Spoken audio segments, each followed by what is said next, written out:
Hello YouTube! On this episode of the Naughty Librarian, we're going to be discussing And I Darken by Kiersten White.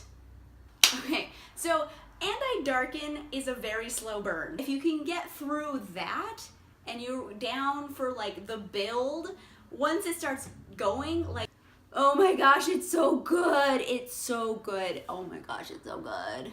It's like Game of Thrones, but YA, and in the Ottoman Empire. So it's actually like Game of Thrones that's taking place in this reality rather than a reality full of dragons. I mean, dragons do make everything cooler, but for the sake of this review, I'm gonna leave out the fact that there's a lack of dragons. And I Darken is the story of Lada and her brother Radu, who are both the children of Vlad Dracul. They're from a feudal state that has been kind of taken over by the Ottoman Empire, so basically they're like child prisoners of war. They have to live in this palace, you know, so they have a bargaining tool just in case dear old dad Vlad tries to act up. They're like, oh, well, we have your kids, we'll just like murder them. Lada and Radu are basically like murder bait at this point. Lada in particular is a very interesting heroine. First of all, she is not interested at all in being a princess. She is very much a woman on a mission to slay the patriarchy. Throughout the course of And I Darken, you kind of follow Lada on her journey to gaining the respect of the men around her and also kind of writing her own ticket to what she really wants in life. And what she wants is the ability to control her own fate. She doesn't want to be beholden to a man, and the fact of the matter is, in this society, everything she gets, it has to be like attached to some dude, and it drives her crazy. Like, oh, like, I want to rule. I can't do that unless I marry some guy, or I want to be a soldier, but I can't do that unless some man lets me, or lots and lots of stuff. Basically, she can't do anything unless some guy lets her. And Lada, as I've mentioned, is on a mission to slay the patriarchy, so hence lots of like internal angst and drama with that. However, Lada is a badass, and she doesn't sit around in a corner and cry about it. She's very constantly like working, and she's on the move, and she has a mission, and she has steps she's going to achieve to accomplish her mission. It's like Khaleesi and Buffy like made a baby, and it's Lada, and she's amazing. Side note on Lada, lots and lots and lots of times it's constantly mentioned that she is not a looker at all. And she doesn't let that bother her. What she wants in her life has nothing to do whether or not she has a pretty face. It's kind of really interesting to have a YA heroine who is not thought of as just this gorgeous person, because it's such a common like cliche throughout all of YA, where you have the lead heroine and she's like, oh, I'm so plain, but yet all these hot guys are into me. Whatever shall I do? Not the case with Lada. As I keep mentioning, Lada is on a mission to slay the patriarchy. However, the one hitch in her plan is Mehmed, who is the son of the Sultan of the Ottoman Empire. And later, spoiler, he becomes a sultan.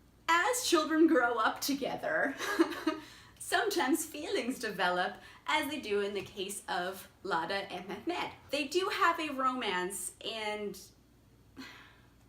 it's one of those romances that's doomed to fail, and you know it as a reader, but the characters can't see, you know, the forest for the trees, so to speak. Mehmed is the Sultan of the Ottoman Empire, and Lada hates the Ottoman Empire. They basically have been keeping her prisoner since she was a child. The other side of the coin is that in the Ottoman society, it is fairly common for a man to have a harem, and Mehmed has one, and he takes advantage of said harem. Obviously, this is not cool with Lada.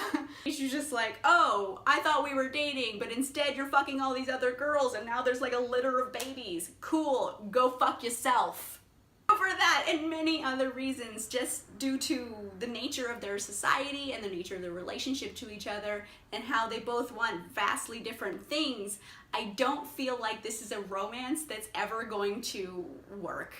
I don't think Lana's ever gonna marry this dude. If she marries Mehmed, she is now another woman who is beholden to a man, which is the one thing she never ever wants to be.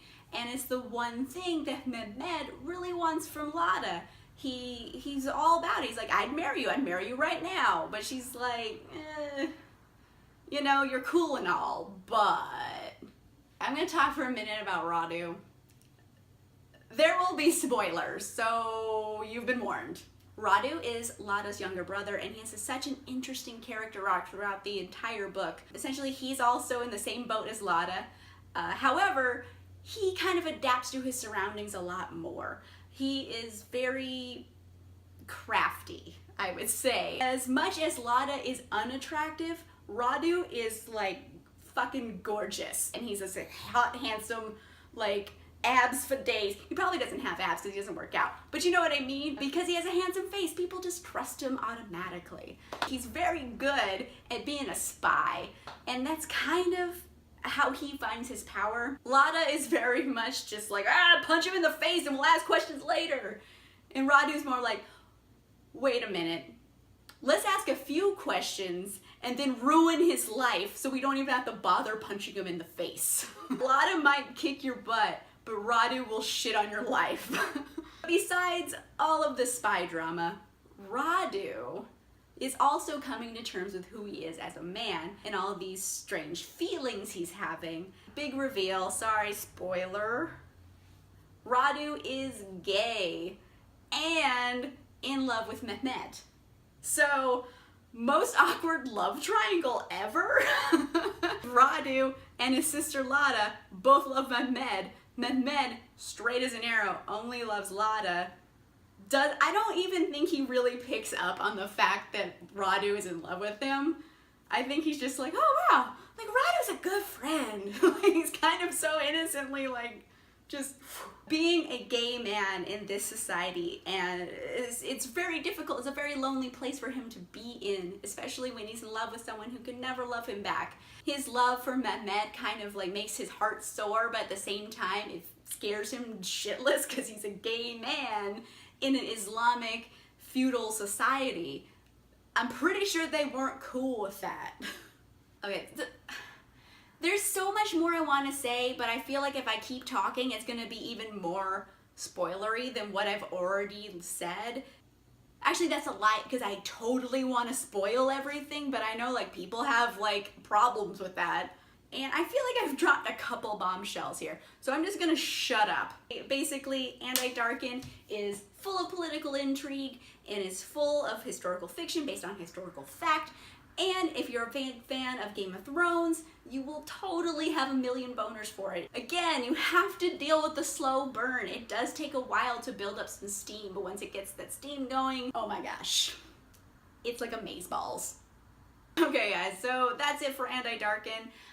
Please leave me a comment. Let me know what you thought of the book. Did you like it? Are you excited for the sequel? Speaking of the next book, I actually have an advanced reader copy of Now I Rise. I'm very excited to get into it. I have not had time to do it yet, but I'm just chomping at the bit. I don't normally eat my books. Alright guys, that's all for Darken. If you've read the book, leave me a comment down below. Let me know what you loved about it, or if you didn't like it, let me know what you didn't like about it. I want to hear what you think. And if you like the video, make sure you like it, make sure you subscribe, and I will see you guys next time. Bye!